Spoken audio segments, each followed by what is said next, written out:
Good morning everyone. Redemption of preference shares याद है? थोड़ा थोड़ा। पहले ज़रा उसका एक क्वेश्चन करेंगे आज। पेज नंबर 372 आपकी अकाउंट्स की पुस्तिका का पेज 372 क्वेश्चन नंबर 5। खुशी खुशी क्वेश्चन नंबर 5 देखते हैं। Books of B limited showed the following balances: 30,000 equity shares of rupees 10 each fully paid, 18,000 12% redeemable preference shares of 10 each fully paid, 4,000 10% redeemable preference shares of 10 each 8 paid up। तो हमारे पास दो category हैं preference shares की और equity है। Undistributed reserves P&L, general reserve, premium and capital reserve. For redemption 3,000 equity shares of rupees 10 each are issued at 10% premium. जब भी हमें रिडेम्पशन करना है पैसा कैसे कैसे आएगा? या तो अवेलेबल कैश, या तो फिर इन्वेस्टमेंट सेल कर दो, या फिर नया डिबेंचर इशू, या नया प्रेफरेंस शेयर इशू, या फिर नया इक्विटी इशू। तो कंपनी यहाँ पर कर रही है नए equity shares issue for the purpose of redemption. At the same time preference shares are redeemed at a premium of 2 rupees per share. But ये लोग हमें ये नहीं बता रहे हैं कि कौन से शेयर्स रिडीम करने हैं हमें। हमारे पास दो कैटेगरी हैं प्रेफरेंस शेयर्स की, तो फिर यस बिल्कुल सही, हम लोग कौन से वाले करेंगे रिडीम? जो फुल्ली पेड अप कैटेगरी है। तो हम 18,000 12% शेयर्स रिडीम करेंगे। Whereabouts of the holders of 100 shares of 10 each fully paid are not known. Whereabouts मतलब पता नहीं चल रहा है ये शेयर होल्डर कहाँ है। पता नहीं चल रहा है मतलब बैंक अकाउंट में चेक डाल रहे हैं तो बैंक कह रहा है अकाउंट क्लोज हो चुका है। घर पे चेक भिजवा रहे हैं तो चेक वापस आ रहा है। इस घर पर इस नाम का कोई बंदा नहीं रहता है। कंपनी के पास ना तो एड्रेस है ना ही बैंक अकाउंट है, पैसा ट्रांसफ़र ही नहीं कर पा रहे। कौन सा पैसा? वो जो शेयर्स को रिडीम करके वापस करना है। तो 100 शेयर्स ऐसे हैं जिसका हमें पता नहीं चल रहा है। Bonus issue of equity share was made at par. अब कंपनी लेकर आ रही है bonus issue 2 for every 5 held out of CRR। CRR तो है ही नहीं, बन जाएगा। कब बनेगा? शेयर्स की रिडेम्पशन से पहले। कितना पैसा ट्रांसफ़र होगा? Face value of preference shares redeemed minus face value of new shares issued. वहीं से हम लोग बोनस इशू देंगे। However equity shares issued for redemption are not eligible for bonus. जो शेयर्स हमने अभी अभी इशू किए हैं ये वाले 3,000 इक्विटी शेयर्स, इन पर बोनस नहीं मिलेगा। लॉजिकल भी है, अभी तो हमने इशू निकाला है, अभी से कहाँ हम आपको बोनस दे देंगे। तो बोनस हम जो लेकर के आ रहे हैं वो है ऑलरेडी इशूड वाले 30,000 इक्विटी शेयर्स के लिए। अब हमें बनानी है नेसेसरी जर्नल एंट्रीज। तो यहाँ पर मेनली ट्रांजैक्शन देखो 3 हो रही हैं। एक तो नया शेयर इशू है और प्रेफरेंस शेयर्स की रिडेम्पशन है और बोनस इशू है। 3 ट्रांजैक्शंस मेन हो रही हैं। जर्नल एंट्री स्टार्ट करते हैं। सबसे पहले कहाँ से? सबसे पहले शेयर इशू करते हैं। शेयर इशू प्रीमियम पर हो रहा है तो एंट्री रहेगी bank to share capital to securities premium.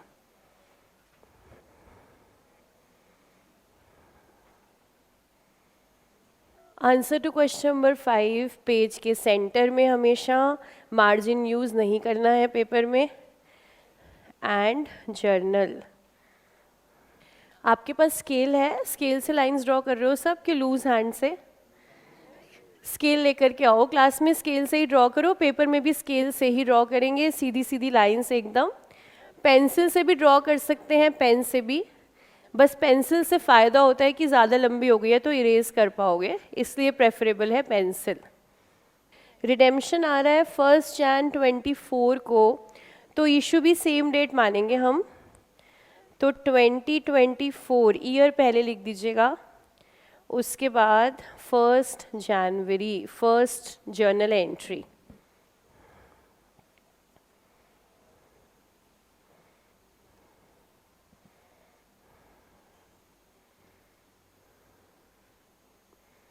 Bank to share application and allotment,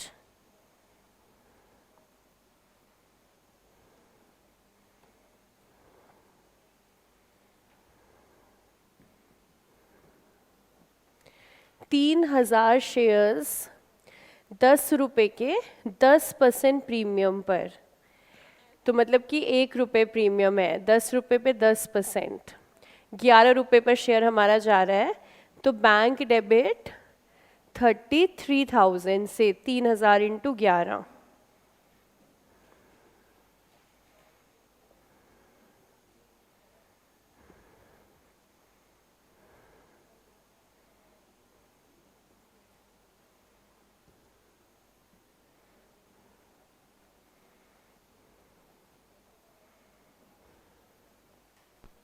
being application money of ₹11 received on 3000 shares.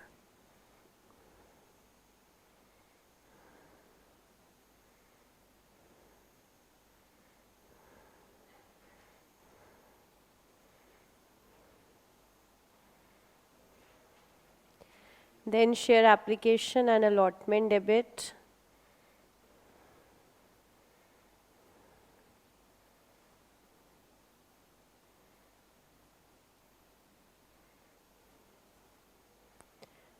two equities and two securities premium.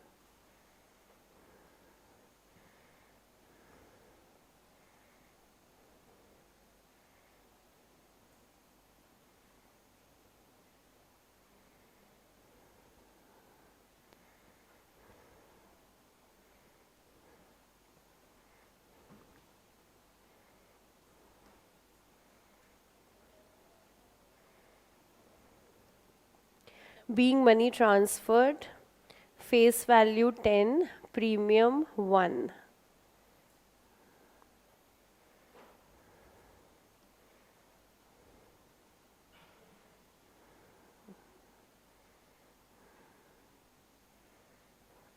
उसके बाद प्रेफरेंस शेयर्स को redeem करने का अमाउंट ड्यू करते हैं।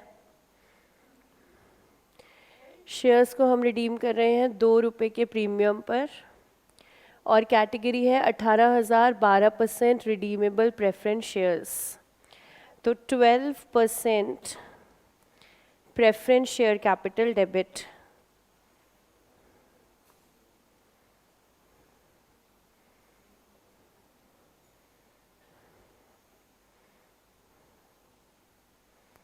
Premium on redemption of preference shares debit,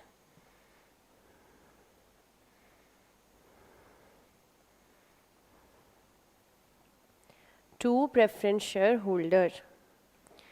तो हमारे पास है 18,000 शेयर्स 10 रुपये पर, तो 1,80,000।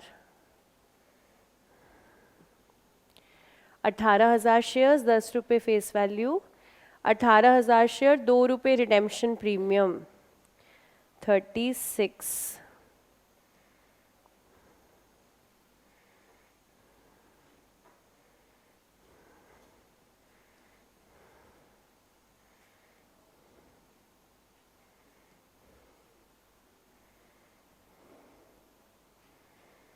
Being money due on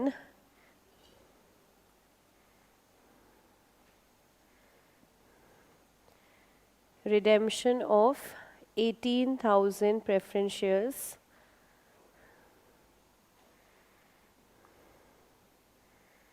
at ₹12,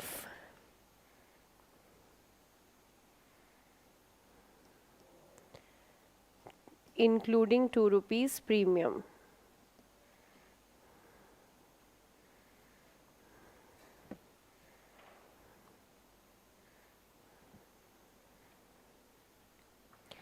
अब इसके बाद दोनों चीज़ें बना दी, डिबेंचर रिडेम्पशन रिजर्व और डिबेंचर रिडेम्पशन रिजर्व इन्वेस्टमेंट। नहीं, वो कहाँ पे बनाना है? डिबेंचर्स की रिडेम्पशन में। यहाँ प्रेफरेंस शेयर्स की रिडेम्पशन पे क्या बनाना है? Capital redemption reserve. सीआरआर का अमाउंट चेक करें, कितने अमाउंट से सीआरआर बनेगा। तो face value of preference shares तो आपकी 1,80,000 है, और फेस वैल्यू ऑफ इक्विटी जो हमने अभी चेक किया 30,000। तो 1,80 का प्रेफरेंस शेयर्स की फेस वैल्यू और 30,000 इक्विटी की, तो सीआरआर बनेगा 1.5 लाख से। 1.5 लाख से सीआरआर बनाएंगे। तो अब देखो पैसा कहाँ कहाँ से निकालना है। अब देखो 1.5 लाख जो है वो कैसे कलेक्ट करें हम?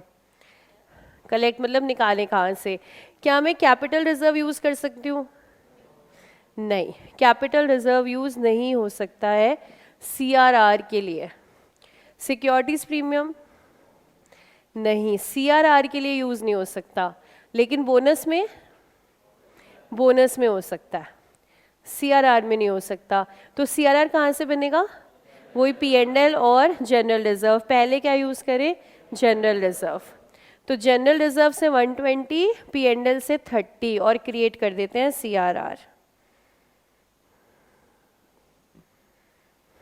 सारी एंट्री सेम डेट, सब रिडेम्पशन के समय पर ही हो रहा है, वही 1 जनवरी।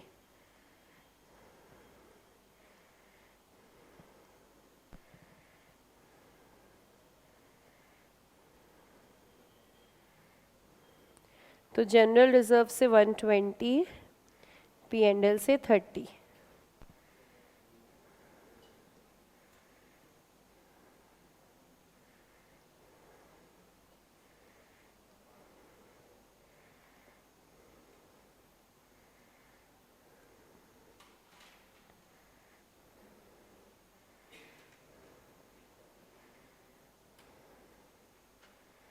नरेशन इसकी खुद लिखेंगे, देखें याद है कि नहीं।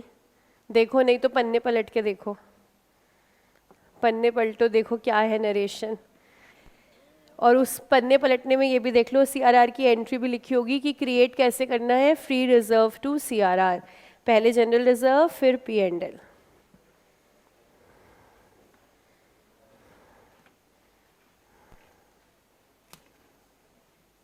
कौन बता रहा है नरेशन? बीइंग मैं बोल रही हूँ। बीइंग के आगे being reserve created as per the requirements of the act, आगे डालेंगे एज पर वर्किंग नोट 1 जहाँ हम दिखाएंगे कैलकुलेशन।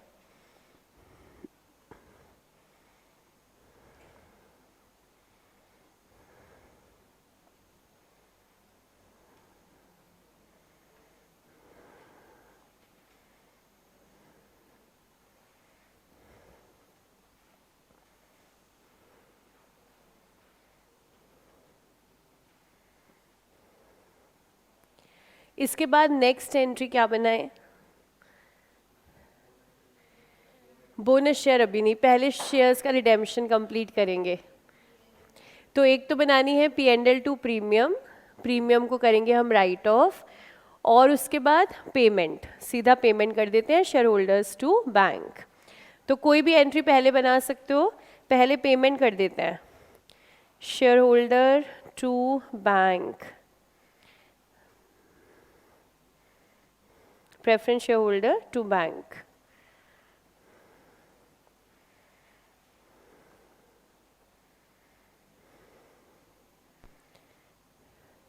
दो लाख 16,000। एक मिनट, अमाउंट मत लिखना। देखो हम लोग एंट्री बनाते ये preference share holder to bank, तो हम पेमेंट कर देते नॉर्मली 2,16,000 की, ठीक है। लेकिन यहाँ पर हमें क्वेश्चन कह रहा है whereabouts of 100 share holders are not known. तो इसका मतलब मैं पेमेंट 216 तो कर ही नहीं पाऊंगी ना चाह कर भी, चाहकर भी नहीं कर पाऊंगी मैं, क्योंकि शेयर होल्डर्स है ही नहीं जो पैसा ले सकें। तो मैंने यहाँ पर जो पेमेंट की है वो है 12 रुपये। कितने शेयर्स पर? 17,900 शेयर्स पर। तो जो हमारे क्वेश्चन में ये लाइन आ रही है, whereabouts of the holders of 100 shares of 10 each are not known. क्योंकि मुझे ये लोग मिले ही नहीं हैं, तो इसलिए पेमेंट तो कितने की हो पाई है? 17,900 शेयर्स पर 12 रुपये के हिसाब से। तो जो अमाउंट है वो 216 नहीं रहेगा। अमाउंट देखें कितना आ रहा है, 214,800।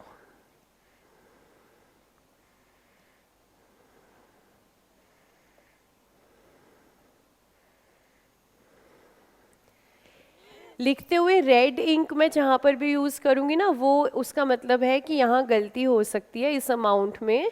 तो मेरी रेड इंक का मतलब है आपके रजिस्टर में स्टार अपने आप ही डाल देना, आपकी अमाउंट ध्यान से लिखना है। यहाँ पर अमाउंट इस बार रहेगा 2,14,800।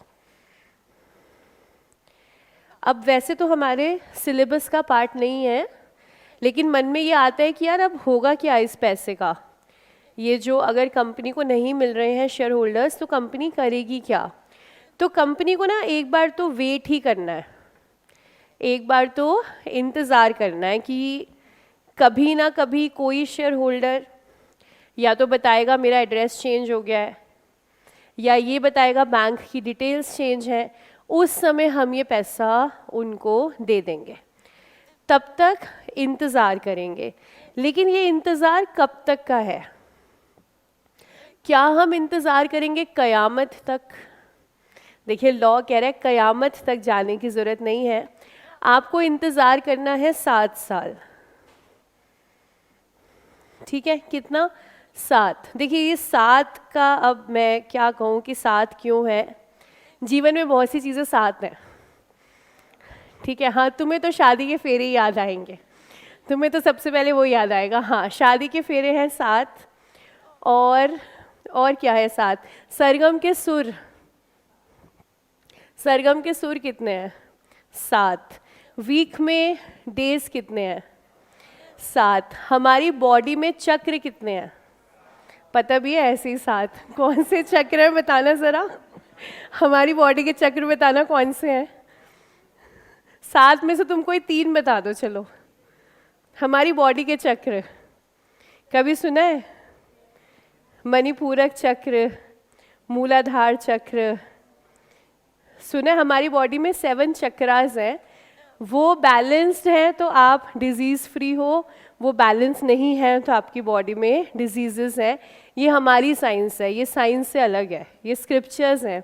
तो हमारी बॉडी में चक्रा भी 7 हैं, और हाँ जन्म भी 7 हैं, बिल्कुल 7 जन्मों का बंधन है, तुम्हें तो वो याद रहेगा। और रेनबो के कलर्स कितने हैं? 7।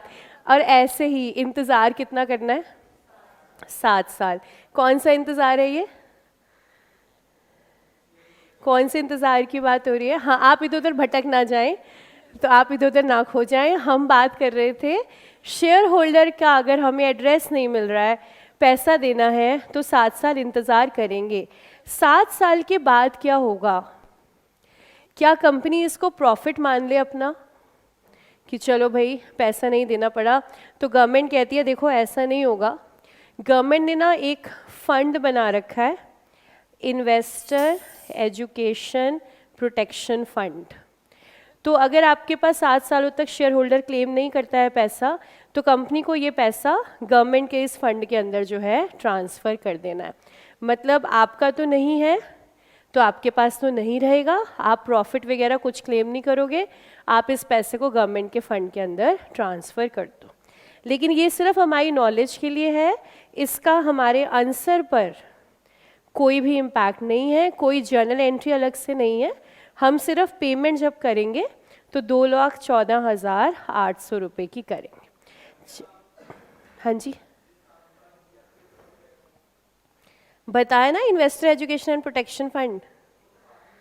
हाँ उससे पहले कोई रिजर्व क्रिएट नहीं कर रहे हम, उससे पहले ना हमारा यहाँ बैलेंस पड़ा रहेगा शेयर होल्डर अकाउंट के अंदर बस, और वो लास्ट में जाकर के हम ट्रांसफ़र करेंगे। ठीक है, लिखिएगा प्लीज़, नरेशन लिखिएगा। Being payment made on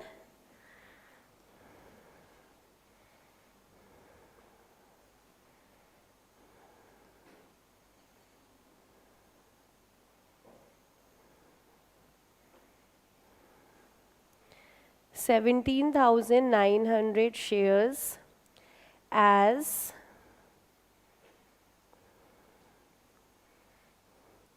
whereabouts of holders with 100 shares are not known.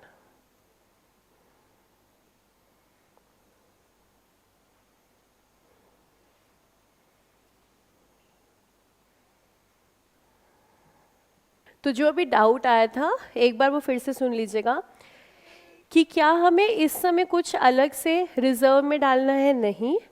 तो फिर सिचुएशन क्या है, सिचुएशन ये है कि शेयर होल्डर अकाउंट में बैलेंस अभी भी पड़ा हुआ है, क्योंकि शेयर होल्डर को हमने क्रेडिट किया था 2/16 से और डेबिट कर रहे हैं हम 2/14/800 से। तो ये अकाउंट में बैलेंस पड़ा है, और जिस भी अकाउंट में बैलेंस पड़ा होता है वो पक्का से चला जाता है हमारी बैलेंस शीट के अंदर। बैलेंस का मतलब ही ये है कि वो कहाँ जाएगा, बैलेंस शीट में। तो ये शेयर होल्डर अकाउंट को हम लेकर के जाएंगे बैलेंस शीट में, और अंदाज़ा लगाओ कि कहाँ शो करेंगे, लायबिलिटी। और लायबिलिटी की कौन सी हेडिंग में, करंट लायबिलिटी। हम ये नहीं मानेंगे कि 7 साल तक आप नहीं आओगे, हम तो ये मानेंगे कि आप अभी इसी समय आ जाओगे, 2-3 महीनों में आप आ जाओगे। तो हम इसको कैसे शो करेंगे, अंडर करंट लायबिलिटी। बट अलग से कोई रिजर्व हम लोग कुछ भी ऐसा क्रिएट नहीं करते हैं। ठीक है, तो पेमेंट हो गई है। पेमेंट के बाद प्रीमियम राइट ऑफ कर देते हैं, रिडेम्पशन वाला। P&L से क्या हमारे P&L में बैलेंस है, yes.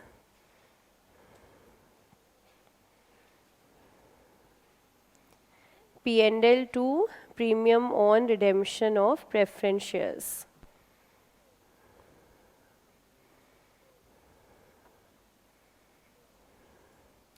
$36,000 being premium written off.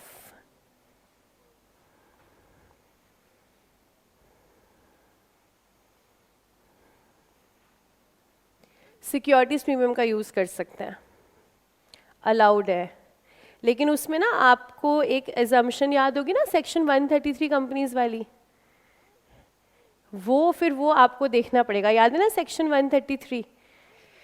क्या मैम कब किया था, क्या क्या कर चुके हैं हम। रिडेम्पशन ऑफ प्रेफरेंस शेयर्स,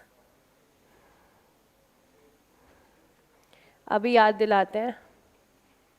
पहले एक शेर सुनाऊंगी मैं, उसके बाद पहले शेर सुनो। पता नहीं लोग कैसे किसी की यादों को संभाल के रखते हैं, पता नहीं लोग कैसे किसी की यादों को संभाल के रखते हैं। हम तो जो लास्ट वीक पढ़ते हैं वो भी भूल जाते हैं, है ना। तो अब देखते हैं लास्ट वीक हमने क्या पढ़ा था। सिक्योरिटीज प्रीमियम से रिलेटेड देखो, SP cannot be used for preference share redemption premium by section 133 company.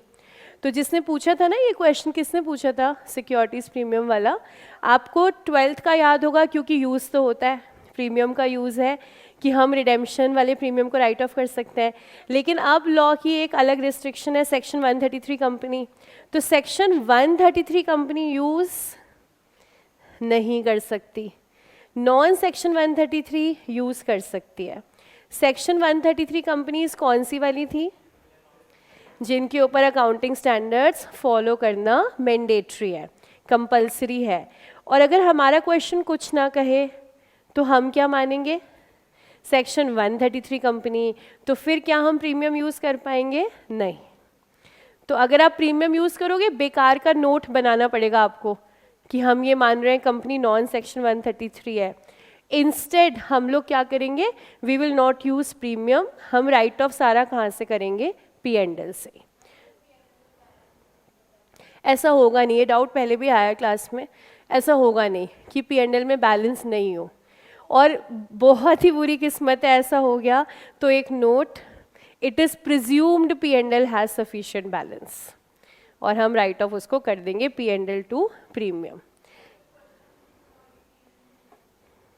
Question में लिखा हुआ है, क्वेश्चन ऐसा क्यों लिखेगा? आप क्वेश्चन को क्या समझते हो? मैं आपको फर्स्ट क्लास से बोल रही हूँ, क्वेश्चन आपका दोस्त है, दुश्मन नहीं है, लेकिन ये दोस्त आपका शैतान दोस्त है, शैतानी करेगा लेकिन दोस्ती निभाएगा। तो आप प्लीज़ दुश्मनी वाली वाइब क्वेश्चन के साथ ख़त्म करो, ठीक है?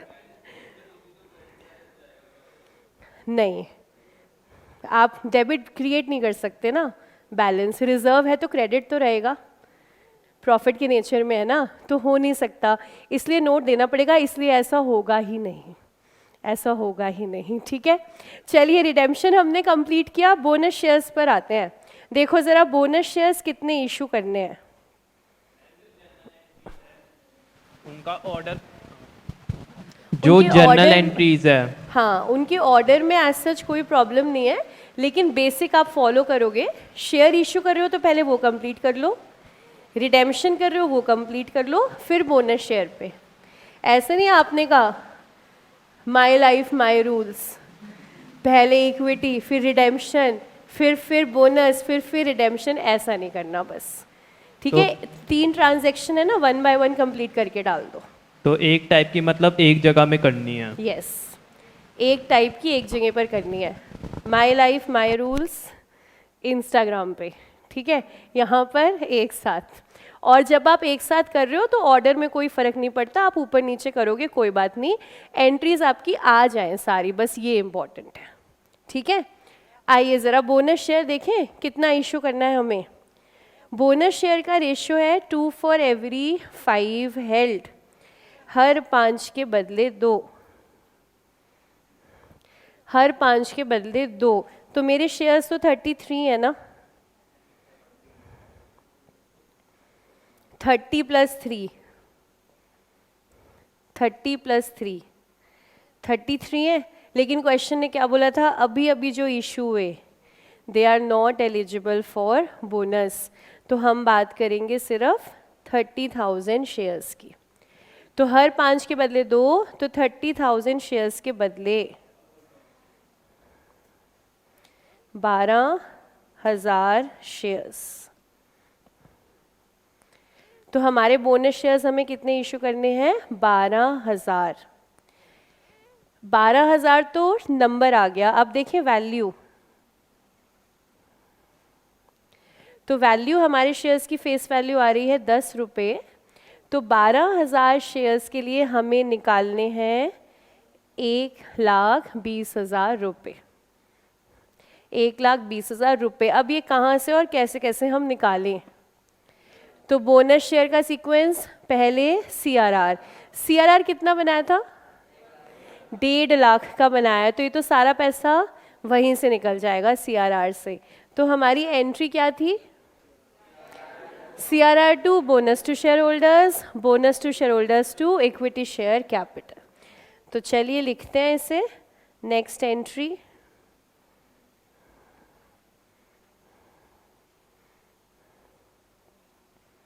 CRR डेबिट,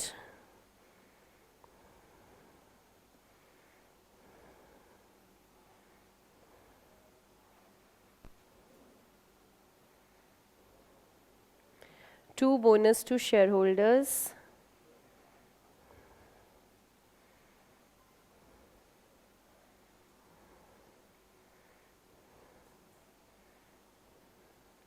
इसकी नरेशन लिखेंगे नहीं, सिर्फ बोलेंगे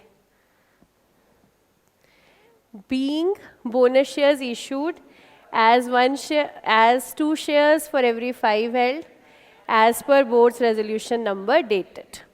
Next, bonus to shareholder,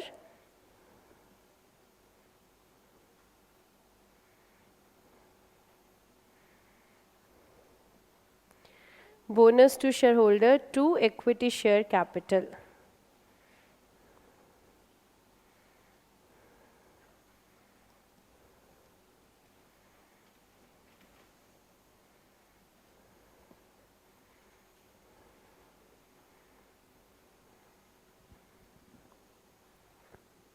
इसकी narration being bonus shares issued, और आप यहाँ पर ये भी लिख सकते हो बीइंग रिजर्व्स कैपिटलाइज्ड।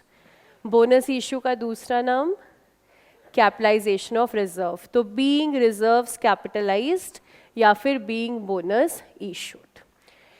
अब इसी के साथ हमारा क्वेश्चन नंबर 5 जो है फिनिश हो गया है। देख लीजिएगा आराम से, वर्किंग 2 बननी है छोटी छोटी सी लास्ट में।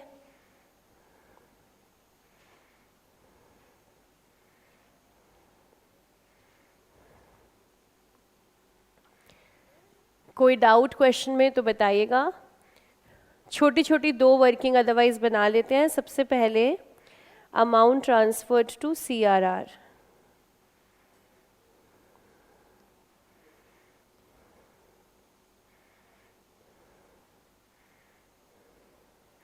पहले फॉर्मूला लिखेंगे face value of preference shares redeemed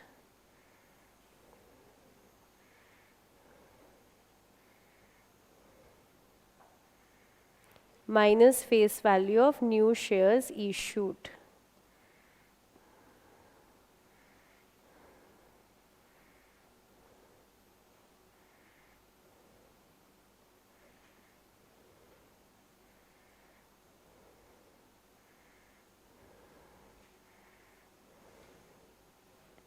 Second working note, bonus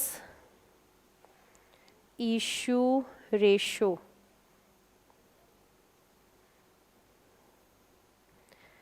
Bonus issue ratio 2:5.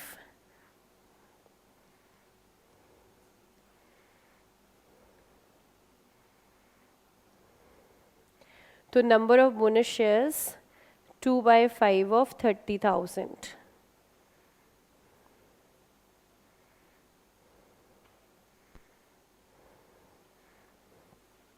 Ten marks का क्वेश्चन है, आप इतना करके आओगे, फुल 10 on 10 आपको मिलेंगे। कंप्लीट हो plus along with proper presentation. साथ वाले बच्चे के रजिस्टर में देखना डेबिट क्या लाइन के साथ आ रहा है एकदम, देखो ज़रा डेबिट लाइन के साथ आ रहा है कि नहीं, और ये यहाँ पर इतना स्पेस है कि नहीं क्रेडिट एंट्री लिखने से पहले। जो 2 लिखा है आपने, 2 के पहले स्पेस सफिशिएंट छोड़ा कि नहीं छोड़ा। अब जिसने ऐसा नहीं किया ना उसको लगाओ एक, लगाओ अपने दोस्त को एक, अगर इसने ये काम नहीं किया है ना। हाँ बहुत सही, डेबिट बिल्कुल कॉर्नर में और 2 के पहले सफिशिएंट स्पेस। आप देखो, आप चीज़ों को ना समझते नहीं हो, बात आपको समझाने के लिए ना एक चीज़ देखो, आपकी बुक का पार्ट है, आपके सिलेबस का पार्ट है। आपकी बुक में ना पेज नंबर 50 पर चैप्टर नंबर 2 है हमारा अकाउंटिंग प्रोसेस, पूरा सिलेबस का पार्ट है। जर्नल के बारे में बता रहे हैं, जर्नल कैसे बनता है। अब ये जर्नल कैसे बनता है इसका आप देखोगे ना सेकंड बुलेट,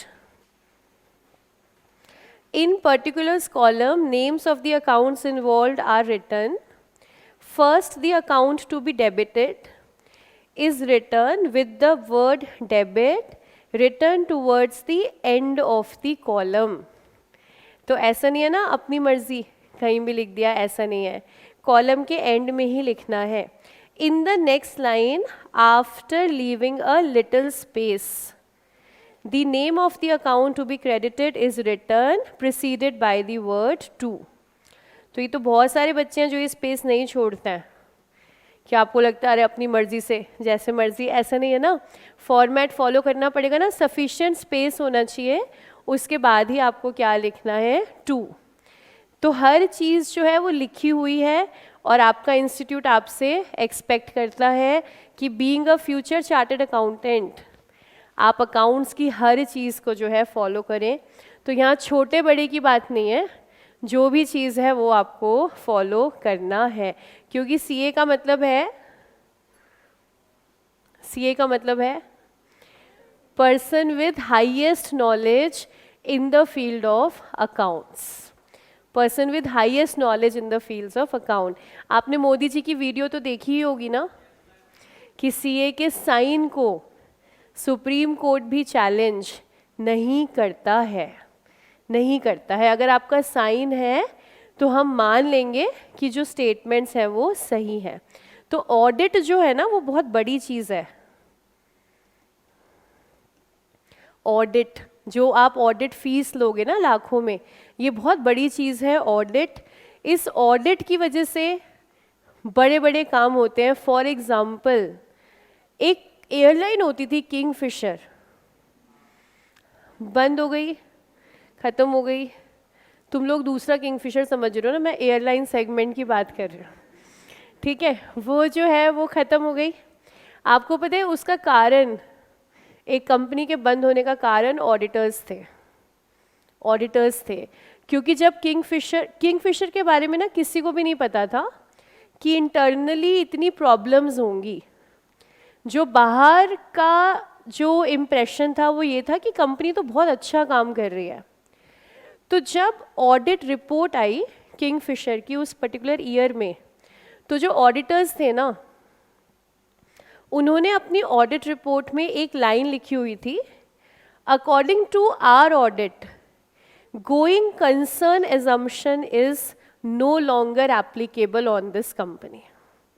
बस इतना ही लिखा उन्होंने कि ऑडिट तो हमने कर दिया है, स्टेटमेंट सही है इनकी, लेकिन हमें यहाँ पर सबसे बड़ा डाउट जो दिख रहा है, जो हमारे अकाउंट्स का बेस है, वो क्या है, गोइंग कंसर्न।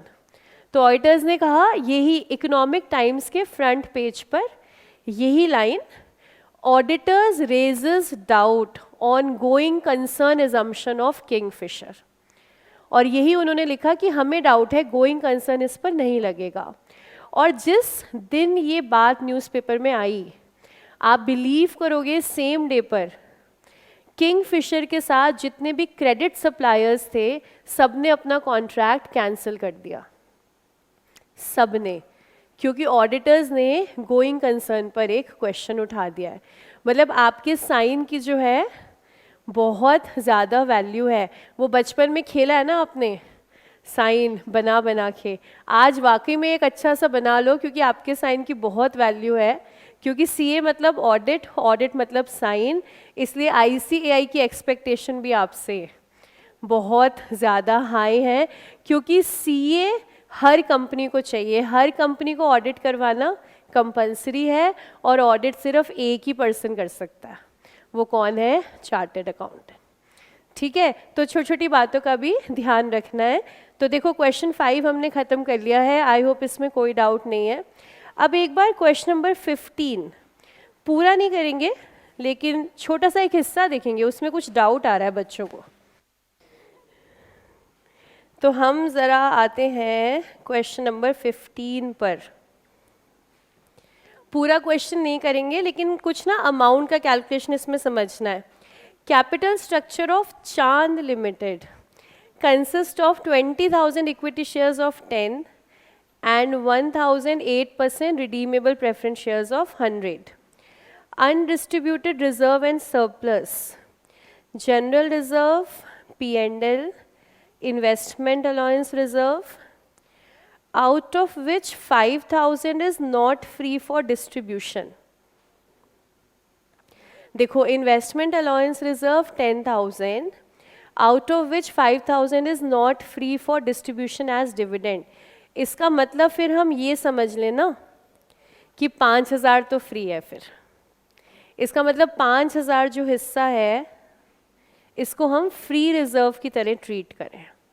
तो जैसे मेरा P&L, जैसे मेरा जनरल रिजर्व, वैसे ही मेरा 5,000 का इन्वेस्टमेंट अलाउंस रिजर्व भी। Cash at bank 98, shares are to be redeemed at a premium of 10%. For the purpose of redemption, directors are empowered to make fresh issue of equity shares at par after utilizing the undistributed reserves and surplus, subject to the condition that a sum of 20,000 shall be retained in general reserve, which should not be utilized. हमसे पूछी है journal entry, तो हम entry नहीं बना रहे इस question में, लेकिन हम कैलकुलेट करेंगे number of shares to be issued. Question कह रहा है फ्रेश इशू होगा इक्विटी शेयर्स का after utilising the undistributed reserves and surplus. एक बार पहले आप ट्राई करके देखना आपके हिसाब से कितने शेयर्स इश्यू होंगे इसमें। आंसर दे रहे हो? हाँ बताओ। 2500। एक बार आराम से ज़रा ट्राई करके देखना आपके हिसाब से कितने शेयर्स इसमें इश्यू होंगे।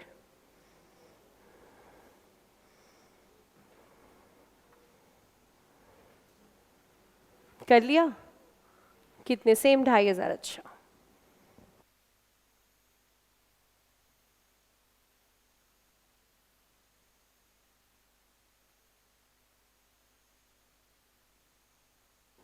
नहीं निकल रहा। कितने बच्चों ने निकाला 2500?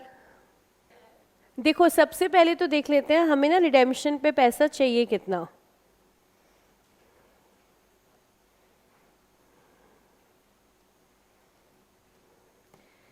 Redemption of preference shares, 1000 share 100 रुपये के रिडेम्पशन हो रही है 10% प्रीमियम पे।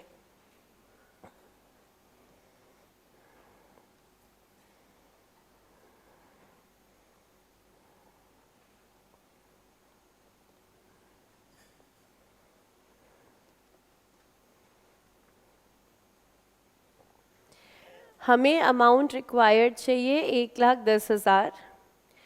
अब जब क्वेश्चन कहता है कि पहले रिजर्व एंड सरप्लस यूटिलाइज कर लो और फिर उसके बाद जितना चाहिए शेयर से आप ले लेना, तो हम देख लेते हैं 1,10,000 में से रिजर्व में कितना है।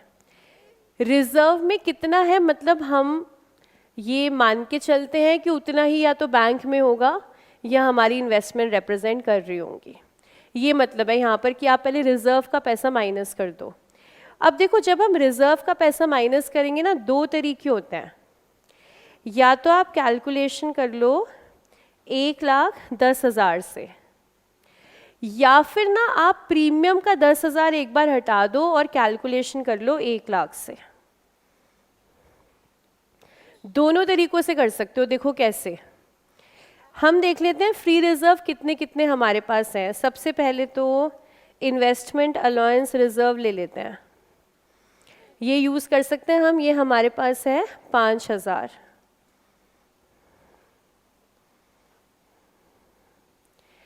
इसके बाद देखते हैं जनरल रिजर्व कितना ले सकते हैं। देखो 80,000 है जनरल रिजर्व, लेकिन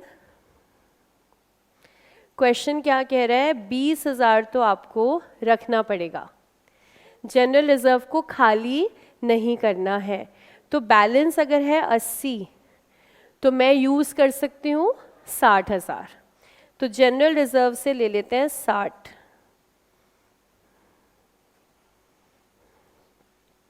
अगला है P and L. P and L का जो बैलेंस है, पी एंड एल हमारे पास आ रहा है 20,000। दो तरीके हैं आपके पास पी एंड एल 20 यूज़ करने के। अगर तो आप 1,10 से कैलकुलेशन कर रहे हो तो आप यहाँ पे पी एंड एल 20 यूज़ कर लो सारा का सारा। या फिर आपने कहा दूसरा तरीका, आपने कहा 10,000 तो जो प्रीमियम है वो राइट ऑफ सिर्फ और सिर्फ कहाँ से हो सकता है, पी एंड एल से। ना तो मैं जनरल रिजर्व से राइट ऑफ कर सकती हूँ, ना मैं इन्वेस्टमेंट अलाउंस रिजर्व से राइट ऑफ कर सकती हूँ। तो भाई पहले उसके 10 को अलग ही कर दो ना। पी एंड एल का 10 तो हटा ही दो, वो तो किसके लिए है, प्रीमियम के लिए। बच गया पी एंड एल में हमारे लिए 10। तो आप देखोगे ना सॉल्यूशन सेट में कहीं कैलकुलेशन ऐसे है तो कहीं ऐसे है, दोनों ही करेक्ट है। आप कैसे भी कर लो। लॉजिक यहाँ पे क्या चल रहा है, एक में हमने प्रीमियम को पहले ही हटा दिया, दूसरे में हमने कहा कोई बात नहीं 1,10 ले लेते हैं और पी एंड एल कितना यूज़ कर लेंगे 20। ज़्यादा लॉजिकल ये वाला है, ज़्यादा लॉजिकल ये है। बाकी आप कोई भी यूज़ करो पेपर में। अब अकॉर्डिंगली मैं कह सकती हूँ 85,000 रिजर्व से है, तो मुझे शेयर से कलेक्शन कितनी चाहिए, सिर्फ 25,000 की।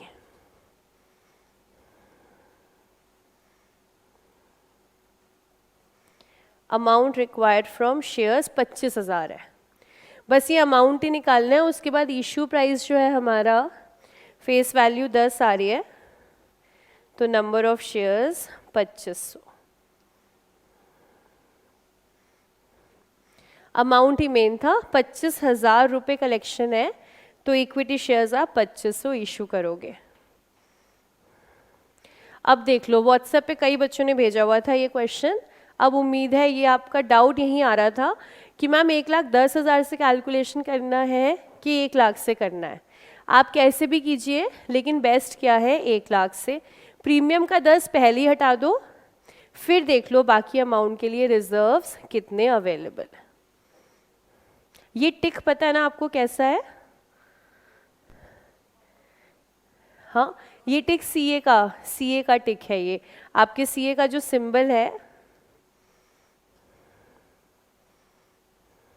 ये आपके सीए का सिंबल है।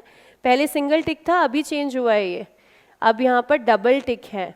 तो कुछ बच्चे कभी कहते हैं मैम आप उल्टा टिक क्यों लगाते हो?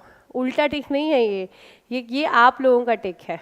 किसका टिक है ये? चार्टर्ड अकाउंटेंट का टिक है।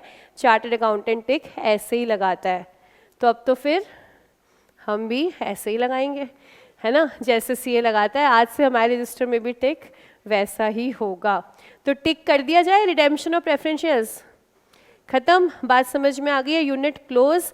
अगली यूनिट पर आ जाते हैं हम लोग सीखेंगे इशू ऑफ डिबेंचर्स। तो नई हेडिंग आपके रजिस्टर में इशू ऑफ डिबेंचर्स।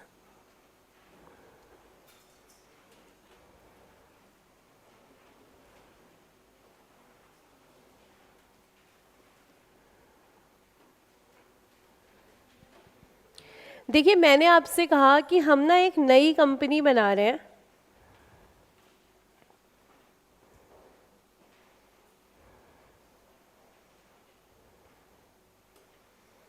ठीक है? हम एक नई कंपनी बना रहे हैं, MKG ऑन मून। चांद तो अब अपना ही है, आपको पता है ना? तो हम जा रहे हैं अब चांद पे और हम बना रहे हैं MKG ऑन मून। हमने कहा वहाँ पे सीए के बच्चों को पढ़ाएंगे। यहाँ क्लास में पढ़ते पढ़ते बच्चे बोर हो जाते हैं, आप कहाँ पढ़ेंगे? चांद पे। तो हमें उसके लिए थोड़े से चाहिए पैसे, ठीक है? तो हमें फाइनेंस चाहिए। तो कंपनी के लिए सोर्स ऑफ फाइनेंस क्या क्या है? शेयर इशू कर दो, डिबेंचर इशू कर दो, लोन ले लो। 3 ऑप्शन है, शेयर, डिबेंचर या फिर आप बोरो कर लो। तो हमने पहले अप्रोच किया बैंक को। तो कौन सा बैंक है आपको पता है?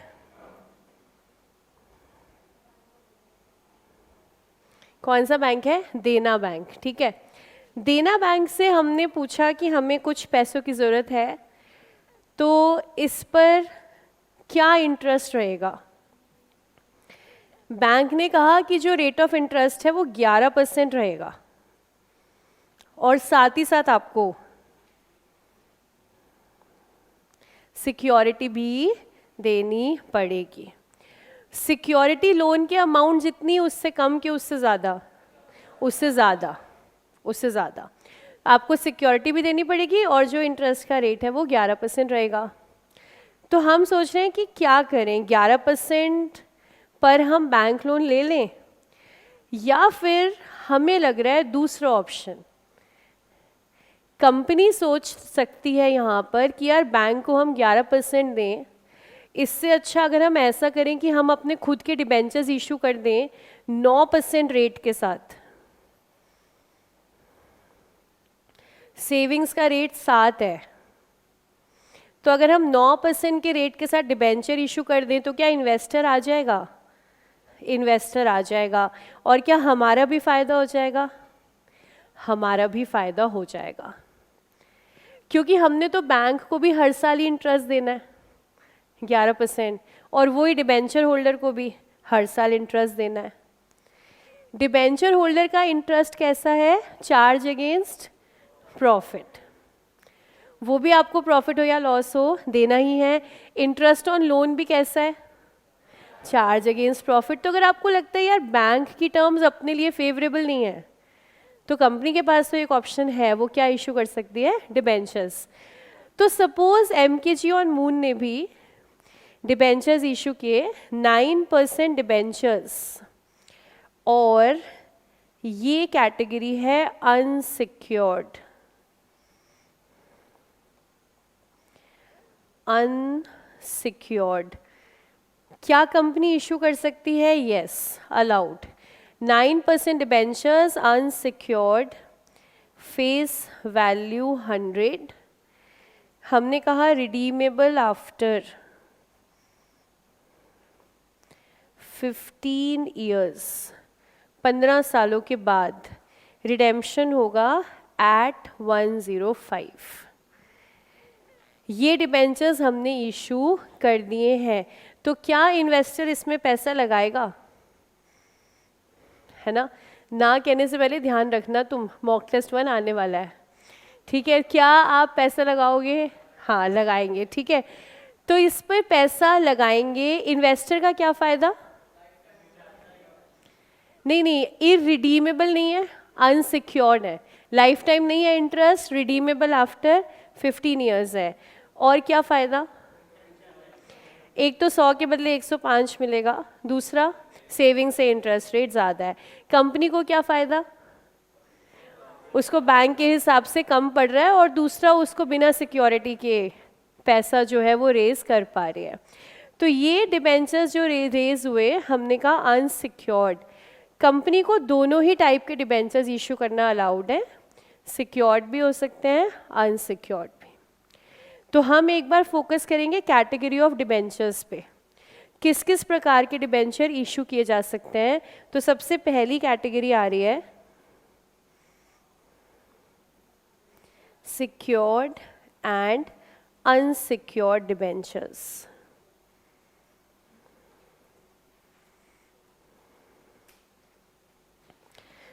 सिक्योर्ड जो डिबेंचर्स होते हैं हमारे, दो प्रकार की डिफरेंट कैटेगरीज के अंदर है सिक्योर्ड डिबेंचर्स। एक तो चार्ज के बेसिस पर है, इसको हम बोलते हैं fixed charge and floating charge. Secured debentures basis रहेगा फिक्स्ड चार्ज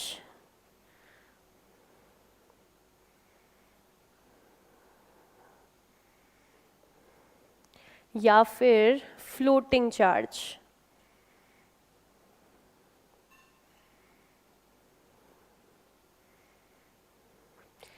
फिक्स्ड चार्ज का मतलब होता है स्पेसिफिक एसेट,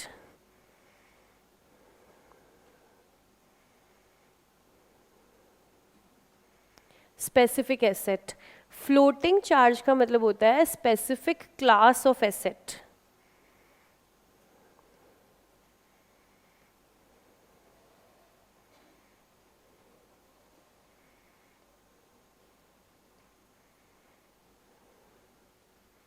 स्पेसिफिक एसेट मतलब हमने कहा this plant and machinery, security इस प्लांट और मशीनरी की है।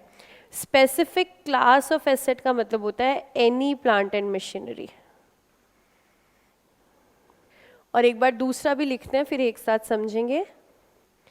सिक्योरिटी में ही नेक्स्ट कैटेगरी है first mortgage and second mortgage.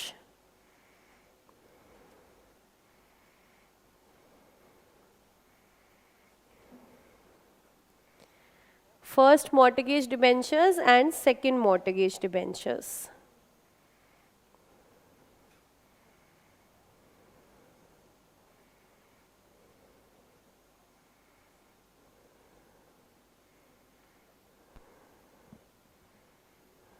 तो इसका मतलब यहाँ पर ये है कि सपोज कंपनी 9% डिबेंचर्स जो इशू कर रही है, मान लीजिए फेस वैल्यू 30 लाख है। इस डिबेंचर इशू को अगर आप कहते हो सिक्योर्ड है, सिक्योर्ड कहने में फ़ायदा है क्योंकि डेफिनेटली इन्वेस्टर ज़्यादा आएगा अगर आपकी सिक्योरिटी सिक्योर्ड है, मतलब डिबेंचर आपका सिक्योर्ड है। तो अगर कंपनी कहती है सिक्योर्ड डिबेंचर्स, अब बात है कि ये सिक्योरिटी आप कैसे कैसे दे रहे हो डिबेंचर के ऊपर। तो सिक्योरिटी का मतलब है बैलेंस शीट की एसेट साइड पर सिक्योरिटी आएगी किसी ना किसी एसेट की। अब हम बैलेंस शीट देखें तो हमारी बैलेंस शीट के अंदर normally land and building, plant and machinery, furniture fixtures, computers, इस टाइप के एसेट्स हमें मिलेंगे, जिन सब एसेट्स का नया वाला नाम क्या है, PPE, property plant and equipment. Suppose मेरे पास प्लांट एंड मशीनरी है 70 लाख की, तो क्या मैं डिबेंचर्स को इस प्लांट एंड मशीनरी पे सिक्योर कर सकती हूँ? यस, क्योंकि डिबेंचर्स 30 लाख के हैं और मेरा एसेट 70 लाख का है। अब आप इस बात को समझना कि जितनी मशीन होती हैं कंपनी के अंदर, सबका टोटल ही तो हम लिखते हैं प्लांट एंड मशीनरी में। डेप्रिसिएशन चैप्टर कभी किया होगा बचपन में, तो मशीन 1 आ रही है, मशीन 2 आ रही है, मशीन 3 आ रही है, मशीन 1 सेल हो रही है, मशीन 4 आ रही है। कंपनी के पास एक से ज़्यादा मशीन्स हैं, लेकिन मैं बैलेंस शीट में एक एक मशीन का बैलेंस नहीं लिख रही हूँ, मैं सबका मिला कर के लिख रही हूँ। तो हो सकता है 70 लाख में सपोज मेरे पास 4 मशीन्स हैं, कितनी भी हो सकती हैं मेरे पास। मान लो इस 70 लाख में मेरे पास 4 मशीन है, एक 10 लाख की है, एक 20 लाख की है, एक 15 लाख की है, बच गया हमारा 25। ये हमारे पास मान लेते हैं मशीन्स हैं। अब जब कंपनी ने कहा डिबेंचर्स हमारे सिक्योर्ड हैं प्लांट एंड मशीनरी पर, तो कंपनी 2 स्टाइल से कह सकती है। कौन कौन से चार्जेस हैं? फिक्स्ड और फ्लोटिंग। कैलकुलेशन तो ठीक है ना, हमारे पास 2 चार्जेस हैं, फिक्स्ड और फ्लोटिंग। कंपनी ने अगर बोला हमारे डिबेंचर्स सिक्योर्ड हैं ऑन प्लांट एंड मशीनरी, बस, तो ये चार्ज कौन सा लगा? फ्लोटिंग। अगर बाई चांस मैं कल को 30 लाख रुपए आपके नहीं दे पाती हूँ एज अ कंपनी, तो मैं कौन सी मशीनरी बेचूंगी वो मेरी मर्जी, मैं इसमें से कोई मर्जी बेचूं, आपको आपके 30 लाख मिल जाएंगे। तो मैंने कहा एनी प्लांट एंड मशीनरी, मर्जी मेरी, एनी प्लांट एंड मशीनरी, तो चार्ज कौन सा लगाया है? फ्लोटिंग। फ्लोट कर रहा है चार्ज। मशीन ये भी बिक सकती है, ये भी बिक सकती है, ये भी बिक सकती है, ये भी बिक सकती है। चार्ज मेरा फ्लोट कर रहा है सारी मशीन के ऊपर। लेकिन अगर कंपनी स्पेसिफिकली कह दे कि डिबेंचर सिक्योर्ड है, सपोज कंपनी ने बोला मशीनरी 2 और मशीनरी 4 पर, स्पेसिफिकली बता दिया कि यही आपकी सिक्योरिटी है, तो उस चार्ज को हमने क्या कहा? Fixed charge. फिर ऐसा नहीं है एनी प्लांट एंड मशीनरी, फिर तो बात क्या है? दिस प्लांट एंड मशीनरी, इसी मशीन को जो है बेचा जाएगा। तो फिक्स्ड चार्ज आएगा on a particular machinery, floating charge आएगा on a particular class of asset.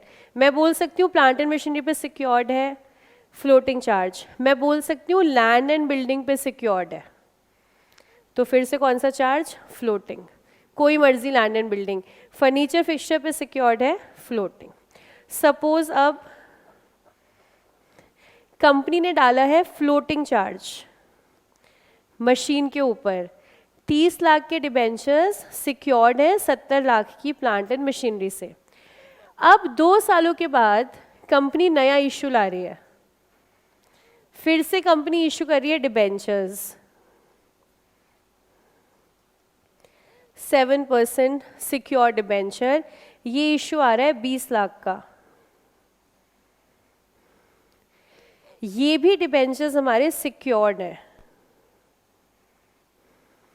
और कंपनी कह रही है ये भी सिक्योर्ड है on same plant and machinery, यानी कि इसी कैटेगरी पर। तो पहली बात तो क्या ये हो सकता है?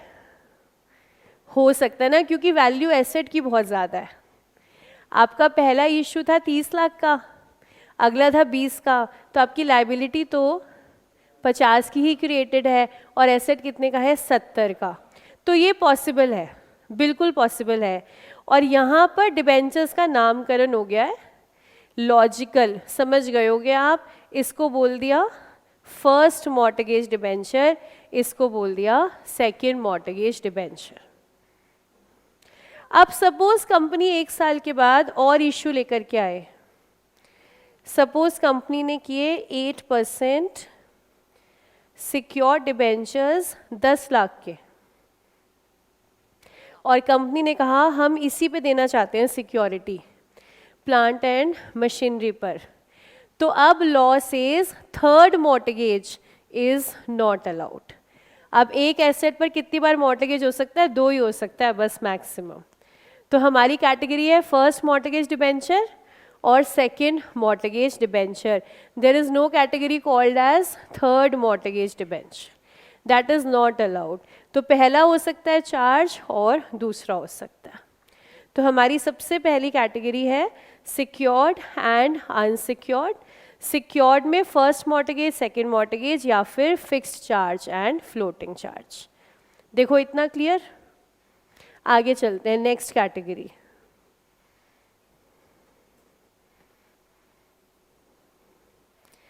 अगले हैं हमारे पास रजिस्टर्ड एंड बियरर डिबेंचर्स।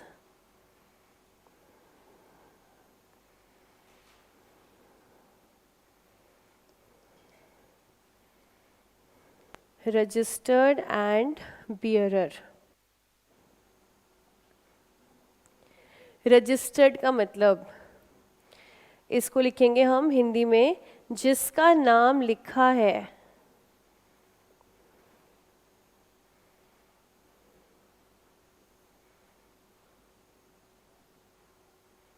जिसका नाम लिखा है डिबेंचर उसी का है। जिसका नाम लिखा है, नाम कहाँ लिखा है, दिल पे नहीं, नाम कहाँ लिखा होना चाहिए, रजिस्टर ऑफ डिबेंचर होल्डर्स के अंदर। तो ये जो नाम है आपका, ये लिखा होगा रजिस्टर ऑफ डिबेंचर होल्डर्स में। जिसका नाम लिखा है डिबेंचर उसका ही है, और बियरर जिसके हाथ में है डिबेंचर उसी का है।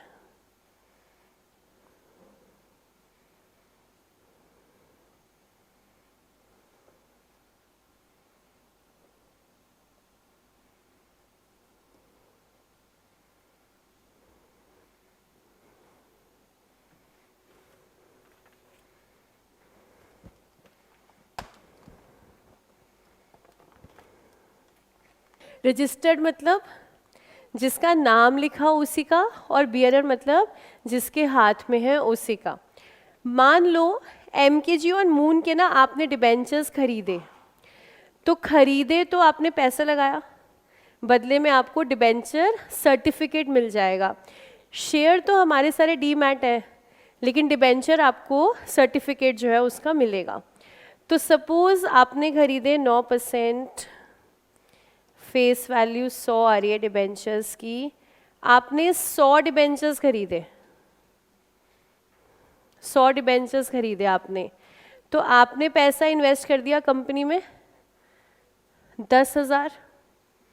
100 डिबेंचर खरीदे आपने 100 रुपये के हिसाब से, तो आपने कंपनी में डाल दिए 10,000 रुपये। अब सपोज कंपनी ने आपको एक इस टाइप का ना सर्टिफिकेट बना करके दे दिया है। अब इस सर्टिफिकेट पर क्या लिखा होगा कि आपका नाम और आपकी होल्डिंग इतने डिबेंचर्स की, और साथ में रिडेम्पशन का अमाउंट 8 साल के बाद इस पे रिडीम कर देंगे। अब आपके हाथ में आ गया ये सर्टिफिकेट, तो आपके पास एक प्रूफ है कि भाई मेरे पास इस कंपनी के इतने डिबेंचर्स हैं। अब आप जा रहे हो घूमते घामते, आपके पास सर्टिफिकेट है, अब गलती से सर्टिफिकेट गिर गया, नहीं पता चला आपको, नरेश जी आपने देख लिया, चुपचाप उठा लो। ठीक है, कुछ तो गिर गया है, पता नहीं चला, मुझे नहीं पता चला सर्टिफिकेट गिर गया, नरेश जी को पता चला। ऐसे नहीं उठाना नरेश जी, लेस बांधने के बहाने। ठीक है, हाँ, स्टाइल से नीचे झुकेंगे। अब नरेश जी ने उठा लिया है डिबेंचर। ठीक है, अब नरेश जी ने देखा क्या है, नरेश जी देख लो। तो नरेश जी ने देखा ये तो इन्वेस्टमेंट दिख रही है, कितने की, 10,000 रुपये की, 100 डिबेंचर, 100 रुपये फेस वैल्यू, रिडेम्पशन हो रही है 105 पे। 8 साल के बाद नरेश जी ने अपने पास देखो रख लिया। ठीक है, उन्होंने कुछ नहीं बताया कि ऐसा कोई पेपर आपका गिर गया। अब नरेश जी के ये डिबेंचर हो गए कि नहीं हो गए? अगर कैटेगरी क्या है, बियरर डिबेंचर। बियरर है तो नरेश जी के हो गए, लेकिन अगर कैटेगरी है रजिस्टर्ड डिबेंचर, फिर नरेश जी के नहीं हुए, जबकि उनके हाथ में है। फिर भी वो किसके हैं? जिसका नाम लिखा हुआ है रजिस्टर में। नाम तो आज भी किसका लिखा है, मेरा या ओरिजिनल होल्डर का। तो जैसी नरेश जी ने देखा कि ये तो जो डिबेंचर्स हैं ये कैसे हैं, रजिस्टर्ड, पैसे तो मिलेंगे नहीं, नरेश जी वापस कर दो मुझे। अब नरेश जी ने कहा कि मैम ये गिर गया था नीचे, ये आप ले लो, आपके हाथ से गिर गए थे। समझ रहे हो बात? क्योंकि काम के तो अब रहे नहीं, काम के तो कब होते, जब ये बियरर होते। अच्छा, सेम चीज़ ना हमारे चेक्स के साथ भी है, बिल्कुल सेम। जो बैंक के चेक्स होते हैं वो भी सेम कैटेगरी है। वैसे तो हम लोग बीआरएस में पढ़ेंगे, लेकिन अभी बात आ गई है तो मैं बता देती हूँ। मैं आपको क्यों कहूँ, तू थोड़ी देर और ठहर, है ना। अब बात आ गई है तो कर लेते हैं। चेक्स जो है ना हमारे, वो भी सेम कैटेगरी है। एक है बियरर और दूसरा है क्रॉस्ड। तो जो हमारे चेक्स होते हैं ना, उस पर ऊपर ऐसे क्रॉसिंग होती है और फिर कुछ शब्द लिखे जाते हैं, अकाउंट पे। तो एक चेक ऐसा होता है जिस पर ऐसी कोई क्रॉसिंग नहीं होती है, और एक होता है जिस पर क्रॉसिंग है और वर्ड्स भी लिखे हैं अकाउंट पे। तो ये जो क्रॉसिंग मतलब ऐसे लाइन डालना, ये क्रॉसिंग है, ये बन गया क्रॉस्ड चेक। और जिस पर ये क्रॉसिंग नहीं है वो बन गया बियरर चेक। बियरर चेक का रिस्क बस वही है जिसके हाथ में है, चेक उसी का मान लिया जाएगा। इसलिए जब भी चेक हम काटते हैं, इशू करते हैं, तो हमेशा क्या ध्यान रखते हैं, क्रॉसिंग ऊपर होनी चाहिए। सेम कॉन्सेप्ट है। और जो क्रॉस्ड चेक होता है ना, उसके साथ फीचर क्या होता है कि आपको ना ऑन काउंटर पेमेंट नहीं मिलेगी। उसका जो अमाउंट है वो बैंक अकाउंट में ही ट्रांसफ़र होगा। किसके बैंक अकाउंट में? जिस पर्सन का ना यहाँ पर नाम लिखा हुआ है चेक में, सबसे ऊपर पे सो एंड सो, उसी के अकाउंट में ट्रांसफ़र होगा। तो सिक्योर चेक कौन सा बन गया? क्रॉस्ड। और अनसिक्योर चेक है हमारा बियरर। ऐसे हमारे डिबेंचर्स हैं, रजिस्टर्ड और बियरर डिबेंचर। क्लियर ये कैटेगरी? हाँ जी। जो बियरर डिबेंचर होते हैं उसमें इंटरेस्ट के टाइम पे आपको दिखाना पड़ता है कि हाँ, उसमें इंटरेस्ट कैसे मिलता है? इंटरेस्ट डेट पर जिसका जो भी होल्डर है वो दिखा देगा और इंटरेस्ट उसको मिल जाएगा। तो प्रैक्टिकली इम्प्लीमेंटेशन भी मुश्किल है। तो इसीलिए इशू हमेशा कौन से होते हैं? रजिस्टर्ड, लेकिन कैटेगरी है registered as well as bearer. ठीक है, आगे आते हैं नेक्स्ट कैटेगरी। नेक्स्ट तो अब आसान है, रिडीमेबल एंड इरिडीमेबल डिबेंचर्स।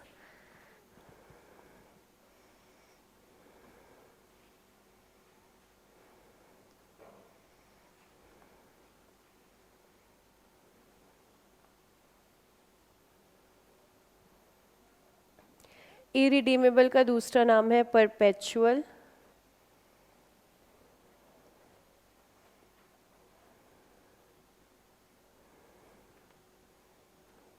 इसकी डेफिनेशन लिखेंगे नहीं, ये अंडरस्टूड है।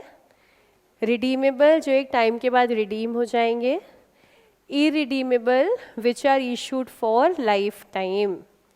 किसकी लाइफ टाइम? कंपनी की कि होल्डर की? होल्डर की, होल्डर की।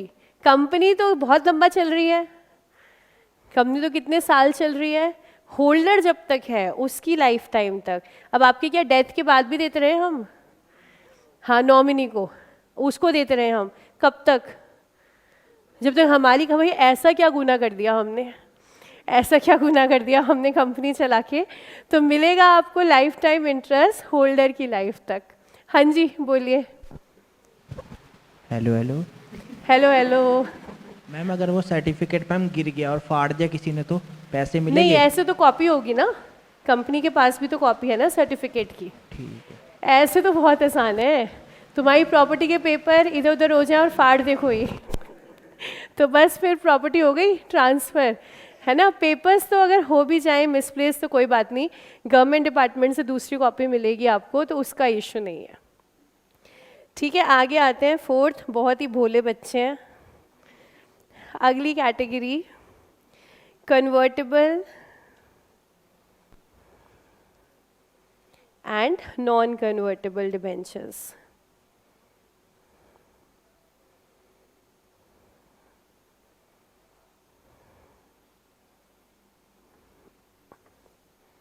इसकी भी डेफिनेशन बना लोगे? आसान है। कन्वर्टेबल वो which can be converted into shares after some specific time period, and non convertible which shall never be converted into shares. 2 बार पूछा इंस्टीट्यूट ने 5 मार्क्स के under. Explain the different kinds of debentures, question number 6 के C part में। Last question जो है ना हमारा कंपनी का, कंपनी का ए कंपनी का आएगा, बी कंपनी का आएगा, सी थ्योरी आएगा।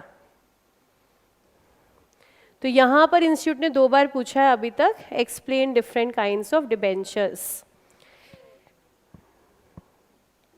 आपको एक हमने लिंक शेयर किया था 1-2 दिन पहले कि प्रीवियस अगर आपको आरटीपीज देखनी हो, एमटीपी देखनी हो, एग्जाम क्वेश्चंस देखने हो, तो वो सारा सेपरेट टेलीग्राम ग्रुप के अंदर न्यू सिलेबस की सारी आरटीपीज डली हुई हैं, सारी एमटीपी डली हुई हैं। May 25 भी अपडेट कर दिया है हमने, तो उसमें सब पेपर्स अवेलेबल हैं। तो इधर उधर कहीं जाने की ज़रूरत नहीं है, अपना एमकेजी का ग्रुप ओपन करो, उसमें सारी फाइल्स हैं, क्वेश्चन भी और आंसर भी, जो देखना चाहो देख लो। शुरू शुरू में क्रेज़ होता है, अभी अभी तो देखोगे आप, फिर थोड़ा 1-आध महीना निकल गया तो सिलेबस का बर्डन आ जाएगा।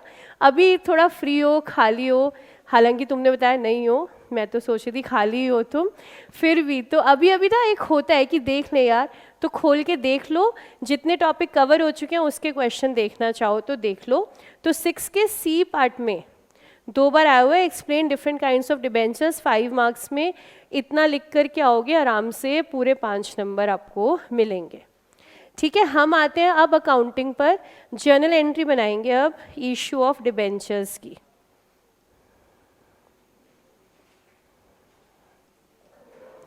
जर्नल की प्रैक्टिस करते हैं, 2-3 एग्जाम्पल्स लिखवा रही हूँ, एग्जाम्पल में बनाते हैं पहले।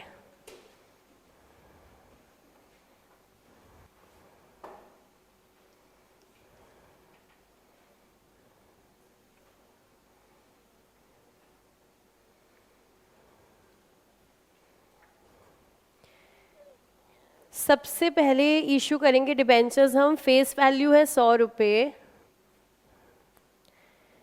इशू प्राइस है 104,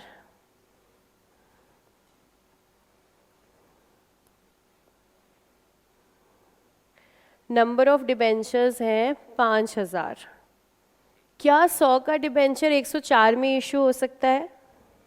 यस, प्रीमियम पे इशू हो सकता है, कोई प्रॉब्लम नहीं है। इनफैक्ट डिबेंचर डिस्काउंट पर भी इशू हो सकता है, अलाउड। तो डिस्काउंट और प्रीमियम दोनों पर अलाउड है। यहाँ पर डिबेंचर इशू हो रहा है प्रीमियम पर, तो हमारी जर्नल एंट्री एकदम आसान है। Bank debit 104, 2 debentures 100, 2 premium 4। Premium कौन से अकाउंट में जाएगा? डिबेंचर का प्रीमियम कौन से अकाउंट में जाएगा? एक ऑप्शन है सिक्योरिटीज प्रीमियम, और premium on issue of debentures और ये अकाउंट तुम्हारा खुद का है। अकाउंट्स में ऐसा कुछ नहीं है, ये तुमने खुद खोल रखा है जिसका क्या नाम है premium on issue of debentures. ऐसा कुछ नहीं है, जो प्रीमियम डालोगे कहाँ डलेगा, सिक्योरिटीज़ प्रीमियम अकाउंट के अंदर ही, चाहे वो शेयर्स का प्रीमियम है चाहे वो डिबेंचर्स का प्रीमियम है। अकाउंट कौन सा रहेगा, सिक्योरिटीज़ प्रीमियम अकाउंट। तो अब बनाते हैं एंट्री दो हिस्सों में। अच्छा, परसेंटेज डिबेंचर्स हमारे 9%, 5000 9% डिबेंचर्स।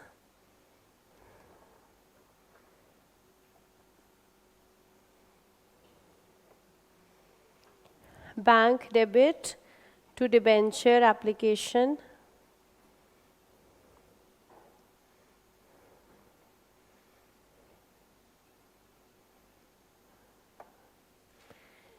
अमाउंट आएगा 104 रुपये 5000 डिबेंचर्स पर।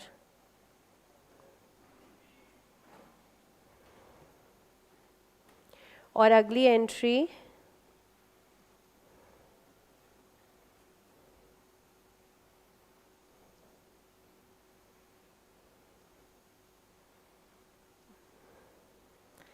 Debenture application and allotment to 9% debentures,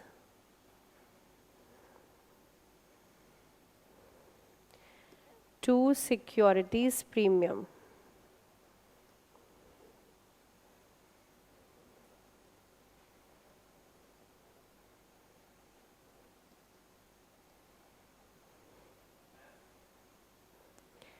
हाँ जी बताएं। ये एप्लीकेशन अलॉटमेंट से पहले लगाना पड़ता है परसेंटेज का निशान? ऑप्शनल है, नहीं भी लगाओ तो चलेगा। हाँ ये चलेगा, बस डिबेंचर में जब ट्रांसफ़र करो तब मैंडेटरी है। देखो आसान है, फर्स्ट एंट्री एकदम सिंपल इशू है प्रीमियम पर। आगे आते हैं नेक्स्ट एग्जांपल।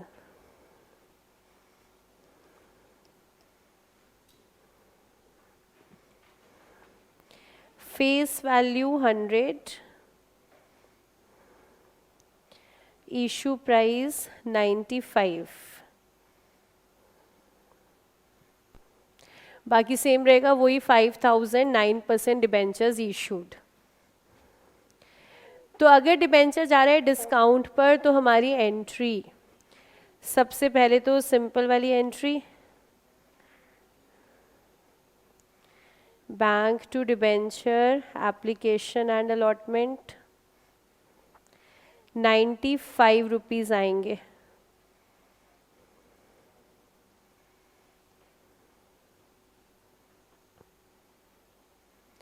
सौ का डिबेंचर 95 पर, यानी कि 5 रुपीज़ डिस्काउंट पर।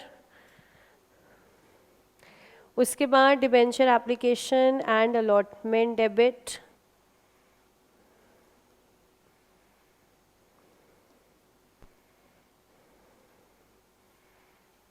अगला account discount on issue of debentures debit,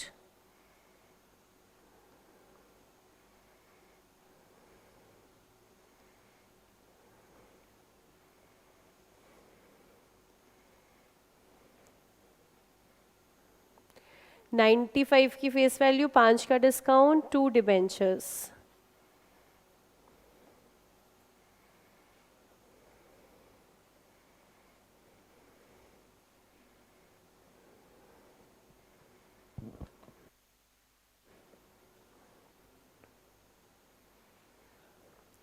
क्या यहाँ पर डिस्काउंट ऑन इशू अकाउंट की जगह लॉस ऑन इशू खोल सकते हैं?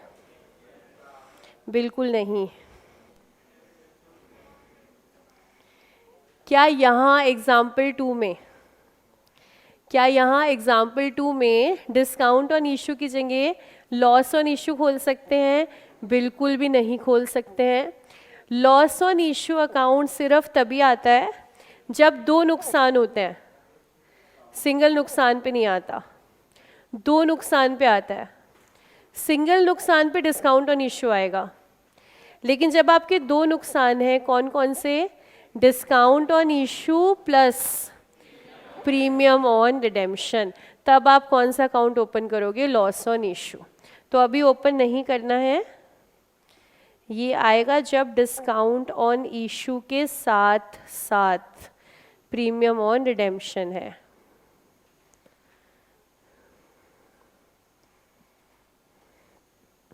अब बताइएगा डाउट आपका। क्वेश्चन तो कम नंबर का ही है, 5 मार्क्स का, और उसमें ना सिर्फ इशू की एंट्री पूछी है, तो इसलिए फिर दोनों एंट्री डिटेल में। अगला केस लिखते हैं। Example 3, face value 100, issue price 90,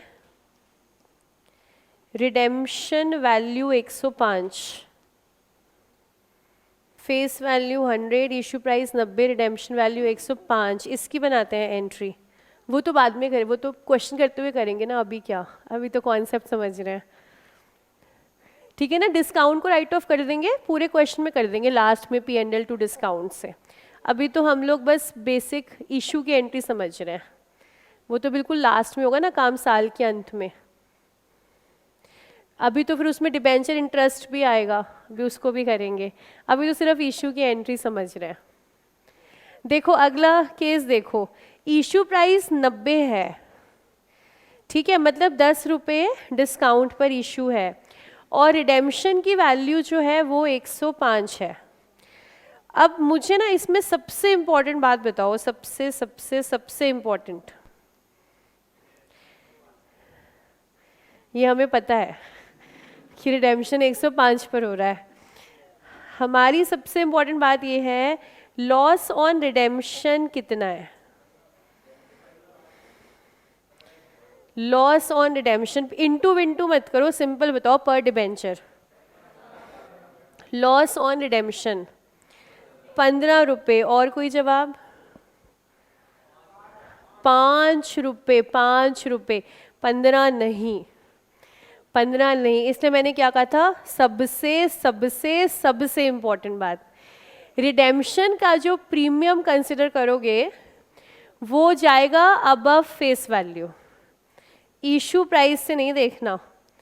तो तुम्हारा जो रिडेम्पशन का प्रीमियम है, प्रीमियम कह लो या वो नुकसान आप कह लो, वो कितना है? 5 रुपये। 100 की फेस वैल्यू और रिडेम्पशन कितना? 105 पे, तो 5 रुपये का प्रीमियम माना जाएगा, 15 का नहीं। कंपैरिजन किससे है? फेस वैल्यू से है। तो 10 का डिस्काउंट है, 5 का प्रीमियम है, टोटल लॉस 15 है।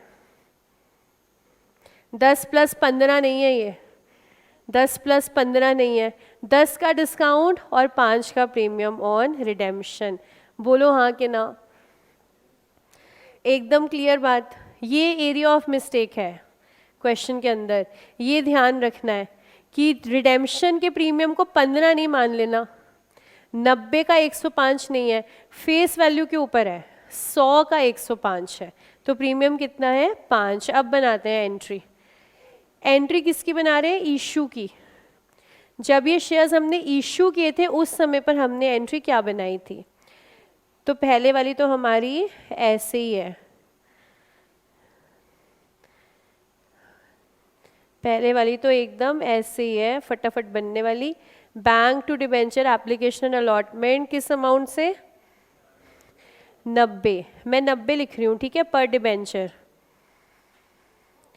इनटू होता चलेगा जितने भी डिबेंचर्स होंगे। तो सबसे पहली एंट्री है 90 रुपये से, bank to 9% debenture application and allotment. Second entry, important वाली एंट्री,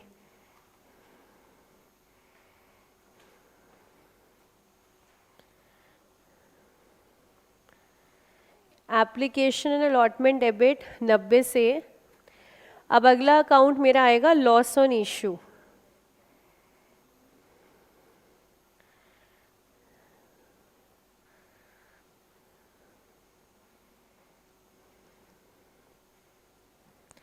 इसका अमाउंट बाद में लिखूंगी मैं, आगे आते हैं। 9% डिबेंचर्स,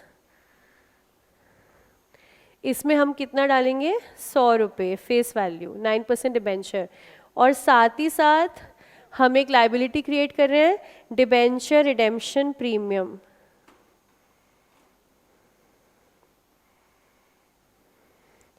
क्रेडिट किया है, लाइबिलिटी क्रिएट किया है हमने, डिबेंचर रिडेम्पशन प्रीमियम, जो कि कितना है, 5 रुपये, और यहाँ हमारा लॉस है 15, 10 का डिस्काउंट, 5 का प्रीमियम।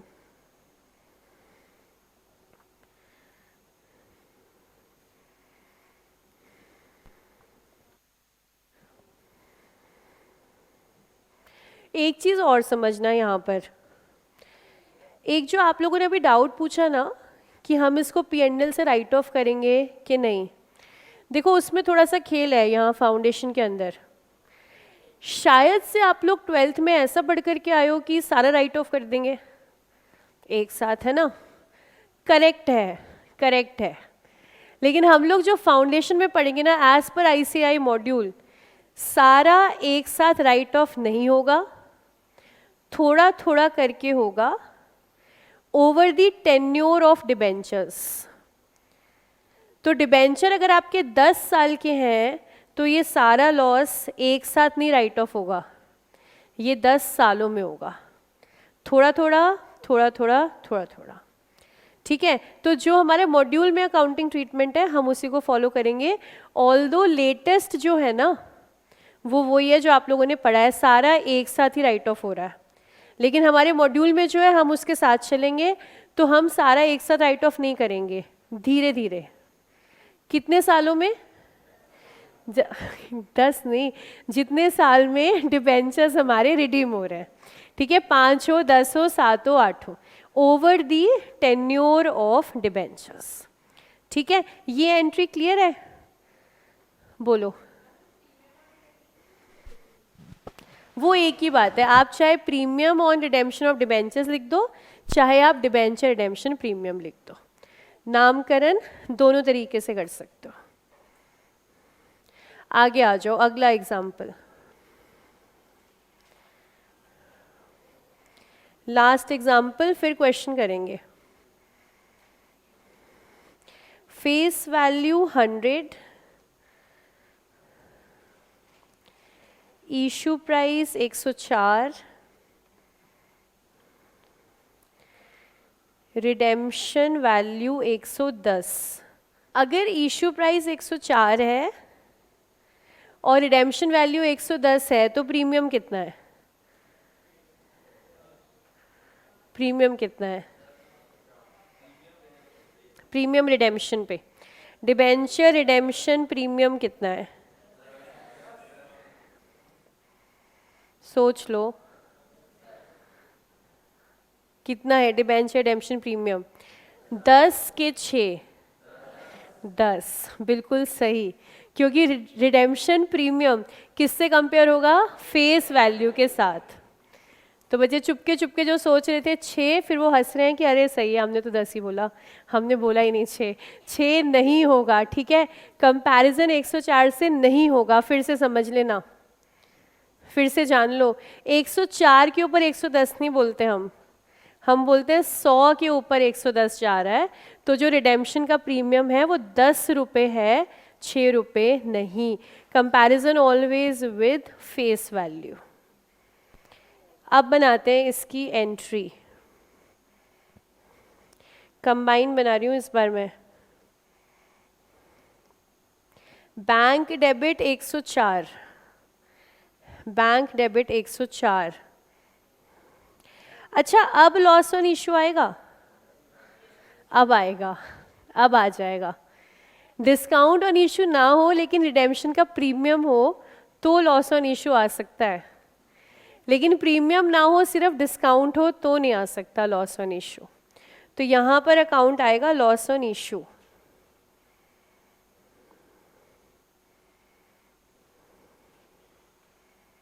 जो कि हमने चेक किया था 10 रुपये आ रहा है रिडेम्पशन का premium. 2 debentures ₹100, 2 securities premium ₹4, 2 debenture redemption premium ₹10। एक बार आराम से देख लेना एंट्री। 4 एग्जाम्पल में केसेस सारे आ गए हैं, क्वेश्चन में यहीं से एंट्री आएगी, चाहे एग्जाम्पल 1 होगा, 2 होगा, 3 होगा, 4 होगा।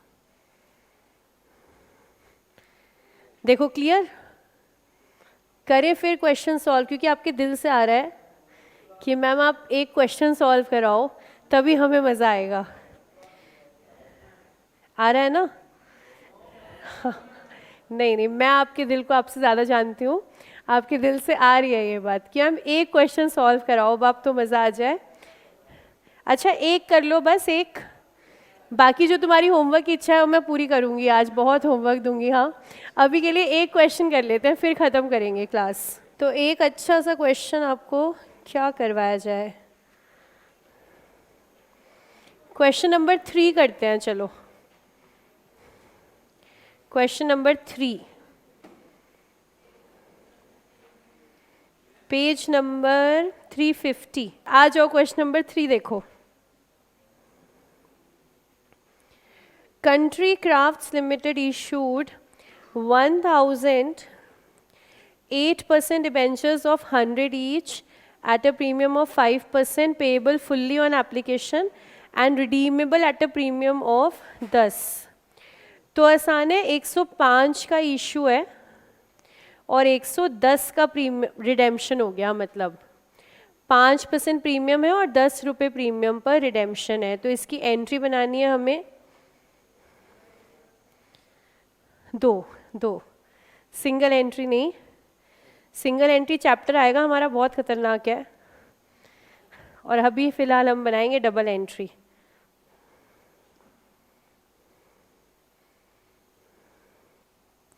आपका सन्नाटा बता रहा है कि आप खुद ही एंट्री बनाने लग गए हो, बहुत बढ़िया, बहुत बढ़िया।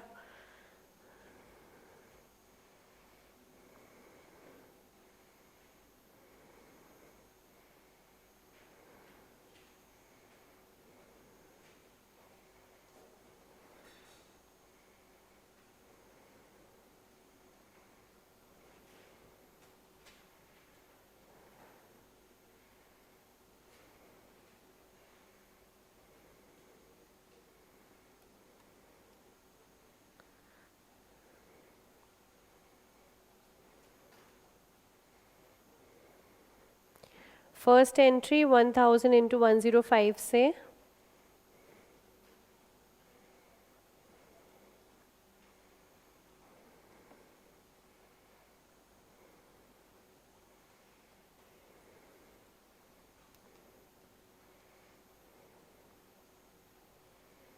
To 8% debentures,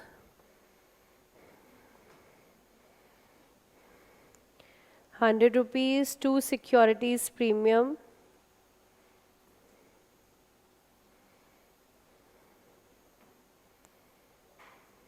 $5, 2 debenture redemption premium 10,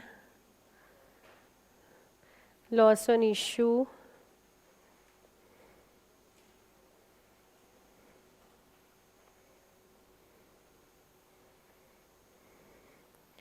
10। देखो बन गई, बस आसान सा क्वेश्चन था। चलो कोई बात नहीं, यहीं तक रखते हैं क्लास आज। होमवर्क क्वेश्चन नोट कीजिएगा। क्वेश्चन 1, 2, 4, 5, 6।